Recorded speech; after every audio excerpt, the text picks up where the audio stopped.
పెద్దపల్లి జిల్లా గోదావరిఖనిలో డీజేఎఫ్ కార్యవర్గ సమావేశంలో వ్యవస్థాపక ప్రధాన కార్యదర్శి హాజరై మాట్లాడుతూ, కార్యదర్శిగా నన్ను ఆహ్వానించారు. వారి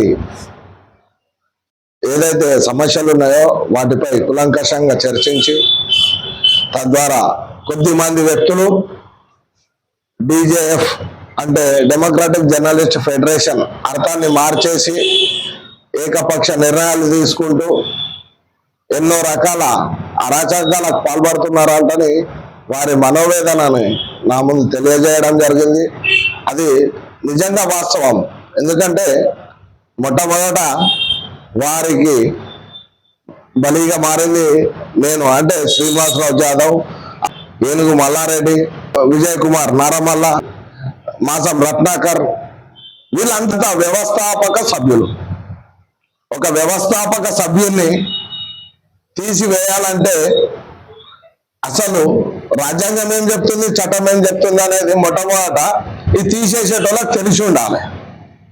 ఒక రాష్ట్ర అధ్యక్షుడిని తీసేయాలంటే దానికి ఏమేమి కావాలి, అసలు ఎట్లా కావాలి, దాని ప్రొఫార్మా ఏంటిది, ప్రొసీజర్ ఏంటిది అని తెలిసి ఉండాలి.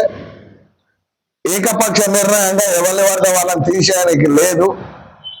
ఎవరైతే నియమించబడతారో వారు వారి పూర్తి కాలం పదవి కాలాన్ని పూర్తి చేయాల్సి ఉంటుంది. ఒక జాతీయ అధ్యక్షుడు, అసలు జాతీయ అధ్యక్షుడు అని చెప్తే జాతీయ అధ్యక్షుడికి అర్థం ఏంటిదో తెలుసా? వివిధ రాష్ట్రాలలో రాష్ట్ర కమిటీలు ఉండాలి. ఆ కమిటీల సర్వసభ్య సమావేశం కావాలి. ఆ సమావేశంలో జాతీయ అధ్యక్షుడిని ఎన్నుకోవాలి. అసలు డీజేఎఫ్ లో ఎప్పుడైనా కానీ జాతీయ సమావేశాలు జరిగినాయా? ఎప్పుడైనా కానీ రాష్ట్ర సమావేశాలలో రాష్ట్ర ప్రధాన కార్యదర్శి ప్రసంగించిన సందర్భాలు ఉన్నాయా? జాతీయ కమిటీల జాతీయ ప్రధాన కార్యదర్శి పేరేంటిది? వాస్తవంగా 2021లో ఈ డీజేఎఫ్ ని రిజిస్ట్రేషన్ చేయడం జరిగింది. అంటే ఇది 25. ఇప్పటి వరకు ఎన్ని 2 మహాసభలు జరగాలి లేదా 3 మహాసభలు జరగాలి. ఆ 3 మహాసభలలో జరిగిన తీర్మానాలు ఏంటిది, దాని ద్వారా తీసుకున్న నిర్ణయాలు ఏంటి? అసలు ఇంతవరకు డీజేఎఫ్ ద్వారా ఒక్క జర్నలిస్ట్ కు న్యాయం చేసినామని ఎవరన్నా చెప్పగలుగుతారా? ఇప్పుడు మేము నాయకులమని చెప్పే నాయకులు మొట్టమొదట ఎదుటోని మనం మేలు చూపెట్టే ముందు మనం గమనించుకోవాలి. మనం ఎదుటోడికి ఒక్క ఏళ్ళు చూపిస్తే 3 ఏళ్ళు మనకు చూపిస్తాయి. అది గుర్తుపెట్టుకోవాలి. వాస్తవంగా జాతీయ కమిటీ అని చెప్పుకోనికి మీకు ఏం అర్హత ఉన్నదని నేను అడుగుతున్నా. ఎన్ని జిల్లాలలో కమిటీలు ఉన్నాయి మీకు? ఎన్ని రాష్ట్రాలలో కమిటీలు ఉన్నాయి చెప్పగలుగుతారా? ఏ ఏ రాష్ట్రాలలో డీజేఎఫ్ ఉన్నది? రెండోది, అసలు మీకు ఆర్థిక వనరులు మీరు ఎట్లా సమకూర్చుకుంటున్నారో చెప్పగలుగుతారా?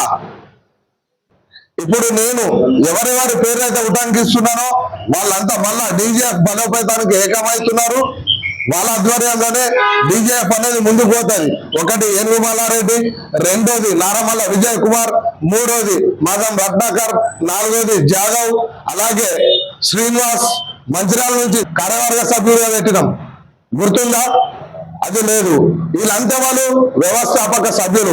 ఒక వ్యవస్థాపక సభ్యుని తీసేయాలంటే దాని ప్రొఫార్మా ఏందో తెలుసా? అది కూడా తెలియదు. ఎవడో ఏదో చెప్పిండని, ఏదో చట్టం ఏదో చెప్పిందంటే మాట్లాడుతున్నావు కదా. బహిరంగ చర్చకు రా, ఎవరు ఏందనేది తెలుసుకుందాం. వీళ్ళంతా వ్యవస్థాపక సభ్యులు ఎవరైతున్నారో వీళ్ళందరూ వస్తారు.